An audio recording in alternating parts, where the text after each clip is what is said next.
యాకోబు రాసిన పత్రిక 1వ అధ్యాయము 5-6 వచనాలు చదువుదాం ఒకసారి. మీలో ఎవనికైనా జ్ఞానము కొదువుగా ఉన్న ఎడల అతడు దేవునిని అడగవలెను, అప్పుడు అతనికి దేవుడు అనుగ్రహిస్తాడు. చూడండి, మూడో విషయాన్ని జ్ఞాపకం చేస్తే, విశ్వాసముతో కాక సందేహంతో ఏం చేస్తున్నాం తెలుసా, మనము ప్రార్థన చేస్తున్నాం చాలాసార్లు. మూడవ కారణం ఏంటి అనే విషయాన్ని చూడగలిగితే, మనం ఎలా ప్రార్థన చేయాలి? అసలు విశ్వాసంతో ప్రార్థన చేయాలి. కానీ మనం విశ్వాసంతో కాకుండానంటండి మనం ఎలా ప్రార్థన చేస్తామో తెలుసా? ఎలా చేస్తున్నామంట? సందేహం అంట. సందేహం ఎలా? సంశయం ఎలా? బాగా వినాలి. మనం ఎలా చేస్తున్నామో తెలుసా? సంశయంతోనూ సందేహంతో చేస్తున్నాం.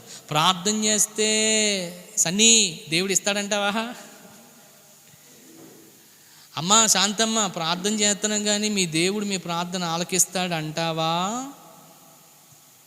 అర్థమవుతుందా? బాగా వినాలి. పండు తింటే మీరు దైవ కుమారులు దైవ కుమార్తెలు అయిపోతారంట, అందుకనే తినమన్నాడు మిమ్మల్ని. అర్థమైందా? ఆయన మహిమ మీ మీదకి వచ్చేస్తుంది. ఇప్పుడు మీరే దేవుళ్ళు అయిపోతే ఇంకెందుకు ఆయన? అందుకనే ఆయన మా పండు తినొద్దు అన్నాడు. తినే పర్లేదు. అర్థమవుతుందా? నేను చెప్తున్నాను కదా, తినే.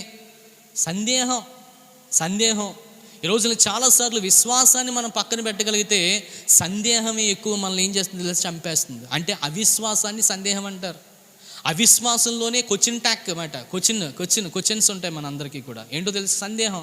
అవుతుందంటావా అనిల్? ఈ సంవత్సరం అయిపోద్దా మనకి? ప్రసాద్ పెళ్ళి అయిపోద్దంటావా? అవుతుందా? తెలియదని ఇంకా డౌటే. బాగా వినాలి కదండి.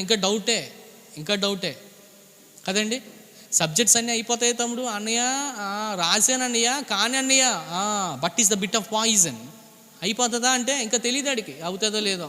ఇది సరిగ్గా రాస్తేనే కదా, ఇది సరిగ్గా కాలేజ్కి వెళ్తేనే కదా, ఇది సరిగ్గా ఉంటేనే కదండి. సరిగ్గా వెళ్ళి సరిగ్గా చదివి సరిగ్గా రాస్తే ఎందుకు అవ్వదు కదండి. సందేహం.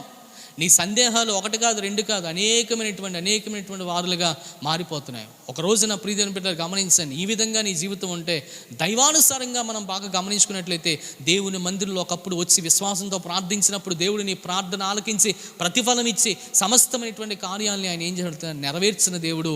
ఆయన అప్పటికి ఇప్పటికి ఎప్పటికీ ఆయన ఎలా ఉన్నాడు తెలుసా? సమానంగానే ఉన్నాడు. ఆయన మారలేదు. మారిన వారు ఎవరైనా ఉన్నారంటే మనమే మారాం. కనుక మనలో ఉంది సందేహం, ఆయనలో సందేహం ఏమాత్రం కూడా లేనేలేదు కదండి. ఆయన అన్నాడు, నమ్ముట నీ వలనైతే నమ్మువానికి సమస్తము సాధ్యమవుతుంది అని సెలవిచ్చాడు. నిజమే, మీరు నమ్మండి, దేవుడు మన జీవితాల్లో కార్యం చేస్తాడు. ఎందుకే దేవుడు మన ప్రార్థనలు ఆలకించలేకపోవడానికి గల మూడవ కారణం ఏంటనంటే, విశ్వాసంతో మనం ప్రార్థన చేస్తున్నాం కానీ సందేహంతో మనం ఏం చేస్తున్నాం తెలుసండి? ఉండిపోతున్నామంట. అందుకనే మన ప్రార్థన దేవుడు ఆలకించడం లేదు. దేవునికి స్తోత్రం. ఇప్పుడు ఉన్నటువంటి సొంకరి కూడా ప్రార్థన చేశాడు. ఇక్కడ ఉన్నటువంటి పరిసేడు కూడా ఏం చేశాడు? ప్రార్థన చేశాడు.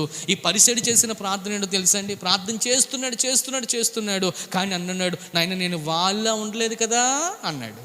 ఎలా ఉండలేదంట? నేను వాడిలా ఉండలేదు కదా నాయన, నేను వాళ్ళ లేని కదా నాయనా అని అంటున్నాడు. దానికి అర్థం ఏంటనుకుంటున్నారు? వాడిలో ఇంకా ప్రార్థన చేస్తున్నాడు కానీ ఏంటో తెలుసా? నేను ఎలా ఉండలేదు? నేను బయట ఉన్నటువంటి సొంకర్లా ఉండలేదు. నేను వ్యభిచారం చేయలే, నేను దొంగతనం చేయలే, నేనేం చేయలేదు. ఇంకా అక్కడ ఉన్నాడు కదా, చోరు చేయలేదు, నేను అన్యాయం చేయలేదు, నేను వాళ్ళ ఎవరిలా లేను ఆయన అంటున్నాడు. అలా లేను అంటున్నాడు కానీ ప్రార్థన చేస్తున్నాడు. కానీ వాడిలో ఏదో రకమైనటువంటి ఏముందో తెలుసా? వెలుతుంది. ఆ వెలుతునే నేనేమంటానంటే ఏమంటాను తెలుసా? ఏమంటాను? ఆ వెలుతురునే మనం ఏమంటారంటే సందేహం అంటాం. దేవుని సన్నిధిలో సందేహం లేకుండా రండి, సందేహం లేకుండా మోకాలు వేయండి. కాకపోవచ్చేమో, అయితే దేవునికి మాత్రం అది ఏంటో తెలుసా అండి కదండి, అది పాసిబుల్. ఆయనకి నీకు అది నథింగ్ ఏమో, బట్టి మీరు బాగా గమనించండి, దేవునికి సమస్తము సాధ్యమే. అందుకని అన్నాడు, సమస్తము సాధ్యమై మేలు కొరకు జరుగుతున్నది అని దేవుని వాక్యంలో మనం చూడగలుగుతున్నాం. దేవుని నామానికి మహిమ కలుగును గాక. మీరు నమ్మండి, విశ్వసించండి, దేవుని మీద ఆధారపడండి. ఏమండి, దేవుడు శూన్యం నుండి సమస్తాన్ని సృష్టించలేదా? సూర్య చంద్ర నక్షత్రాల్లో ఒక్క కాలగ్రమంలో పెట్టలేదా? ఒక్కసారి పలకగా అవన్నీ కలగలేదా?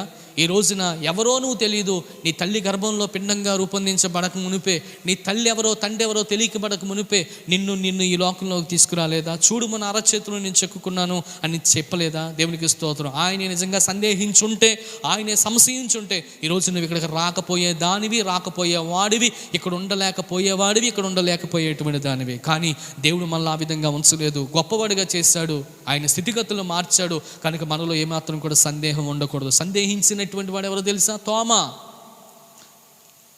గారు ఏం చేశారు చెప్పండి? సందేహించారు. కనుక మనం కూడా తోమాలాగా సందేహపూర్వకంగా ఉండకూడదంట. ఏముండో తెలుసా? ఎలా ఉండాలి? ఫుల్ ఫ్లెడ్జ్డ్గా ఉండాలి, విశ్వాసంతో ఉండాలి. విశ్వాసముతో ఉన్నవాడు మాత్రమే సహితమైనటువంటి ఆ జయాన్ని పొందుకునేవాడిగా ఉంటాడు. విశ్వాసులకు మాత్రమే పరలోకం ప్రాప్తిస్తుంది తప్ప సంశయముగా ఉన్న వాళ్ళకి పరలోకం లేదు అని ఖచ్చితంగా ఆయన చెప్పేశాడు. దేవుని నామానికి మహిమ కలుగును గాక.